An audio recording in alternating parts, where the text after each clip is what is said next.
বন্ধুরা, তোমাদেরকে আমি একটা যে আমরা যেখানে থাকি, আমাদের এখানে বললাম না নদী আছে, মানে নদী, দেখো ওই যে নদী দেখতে পেয়েছো, আর এই যে মাঠটা নদীটা একদম বোঝা যাচ্ছে না, কিছুতেই বোঝা যাচ্ছে না, এত জল হয়ে গেছে। এরকম দেখো আমাদের রাস্তায় পর্যন্ত জল হয়ে গেছে।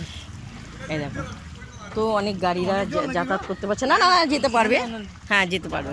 তো দেখতে পেয়েছো, তো আমাদের পাড়ায় আমরা তো সবসময় টিভিতে বা মোবাইলে দেখি জায়গায় জায়গায় জল বৃষ্টি হচ্ছে, এবার আমাদের ত্রিবেণীতে জল ভর্তি হয়ে আছে।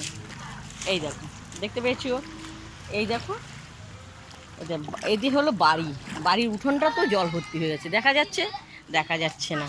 তো দেখো, দেখতে পেয়েছো কি প্রচণ্ড জল হয়েছে, বলবার মতন না। দেখতে পেয়েছো, এটা হলো ব্যাপার। কিন্তু এটা রাস্তা, তো তোমাদেরকে একটা ছোট্ট একটা ভিডিও করলাম।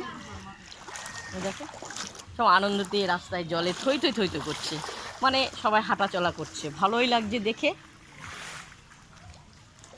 তো চলো, আর বেশি ভিডিও বাড়াবো না, তোমাদের জলটা দেখিয়ে দিলাম। আমাদের ত্রিবেণীতে আমাদের বাড়ির পাশেই খাল, তোমাদেরকে অনেকবার দেখিয়েছি, খাল দেখিয়েছি তো, নদী, যমুনা, গঙ্গা, যমুনা, সরস্বতী, এটা হলো সরস্বতী খাল। সব আনন্দতেই দেখো, প্রচণ্ড আনন্দ করছে জলের মধ্যে, জলটা দেখলে সবাই ভালোবাসে। ঠিক আছে, তো চলো।